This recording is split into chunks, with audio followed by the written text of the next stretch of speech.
Hi guys, this is Amit Raghav. I welcome you all on the ongoing GST lecture series. So let's start with the motivational quotes. It always seems impossible until it's done. So we need to start at some point of a time. And trust me guys, if you have started, you will definitely going to complete it. Because कभी पहले हमारे लिए चलना भी हमारे लिए impossible सा था, but फिर भी हम चले. So let's start the concept of the GST. GST is a value added tax. It is levied on the manufacture, sale and consumption of the goods and services. It provides the continuous chain of credit. Now अब यहाँ पे question नहीं आता है कि it offers a comprehensive and a continuous chain of tax credit. What does it mean?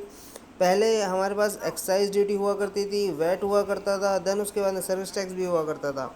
Now let's go to the uh decade, not a decade but a 5 to 6 years ago. जब आप किसी restaurant में जाते थे तो सबसे पहले आपके पास आता था एक बिल आता था जिसके अंदर आप देखते थे पहले ऊपर वैट लिखा हुआ है. देन उसके बाद में अब क्योंकि आपने सर्विस ली है, क्योंकि वो एक फाइन डाइनिंग यूज़ हुई है, तो उसके अंदर वो नीचे लिखा आता था service tax at the rate of 12.36%. Now अब इतनी सारी चीज़ें, अब आप कहोगे कि पहले वैट भी ले रहे हो और उसके बाद में फिर सर्विस टैक्स भी ले रहे हो. अब उसके पीछे भी एक क्वेश्चन है, क्योंकि उसे कोई वैट का कोई क्रेडिट नहीं मिल पाता था. This is the reason he has to charge additional amount. So in order to remove the cost burden on the final consumer, they provide a continuous chain of credit so that there should not be a cascading effect, and the ultimate burden which is to be borne by the final consumer even in the present time as well, but must be reduced.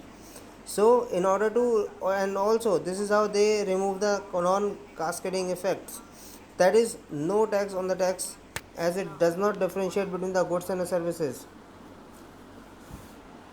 Now let's move further. It is said that necessity is the mother of invention, but in case of a GST, deficiency in the existing value system is the uh, emergence of the GST, I can say. Now question is, what are the deficiencies? Deficiencies are cascading of taxes on account of the levy on non-vettable CST and inclusion of the SENVAT in the value for the imposing the VAT. Second is non-inclusion of the several local levies in the state VAT such as the luxury tax. ये हमारा include नहीं होता था. This is the reason उसकी जो cost थी वो final consumer में बढ़ती जाती थी. And moreover, since the collection for the if we talk about the economics, then the GDP will only consider the net domestic product which was produced. So the value addition इतना नहीं हो पाता था, and this is how it will also impact our GDP rate as well. No separate credit after manufacturing stage, non integration of the VAT and service tax. अब question ये है कि एक ही चीज़ के ऊपर आप दो दो चीज़ें कैसे चार्ज कर रहे हो. एक ही चीज़ को आप एज अ सर्विस भी मान रहे हो और एक चीज़ को आप वैट भी मांग रहे हो. So these are the multiple difficulties which were faced by the nation in the past 10 years. So this is the reason the GST was emerged. Now let's go to the constitutional provision. Now question arises ki where the goods and services has been defined. So it is defined in our constitution. Yes friends, in the constitution article 366 defines the many terms. So in the same way it has also defined the goods and service tax. Now how it is defined, it was inserted by way of the Constitutional Amendment Act 101.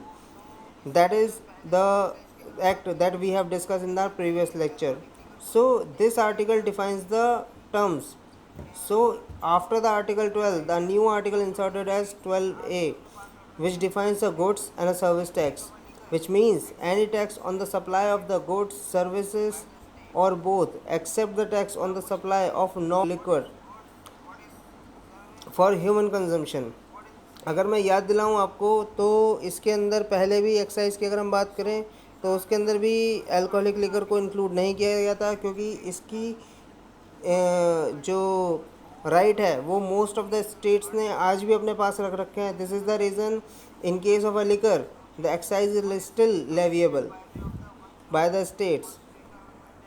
Now question arise, what is goods, what is service and what is state. So these are the terms which were defined in Article 366(12). Goods has been defined as includes all the material, commodities and article. This is the pre-existing definition, there is no change. What is amended by way of the 101 Constitutional Amendment Act is the definition of service. The service has been inserted in Article 366(26)(a), anything other than goods. This was introduced by way of the Constitutional Amendment Act.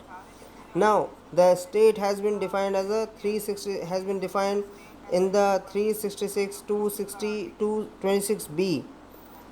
Now question arise कि अब ये क्यों इन्होंने insert किया है, क्योंकि इन्होंने क्या करा है बहुत सारे आर्टिकल्स में, like article 246A, 268, 269, 269A and article 279A which includes the union territory with the legislature.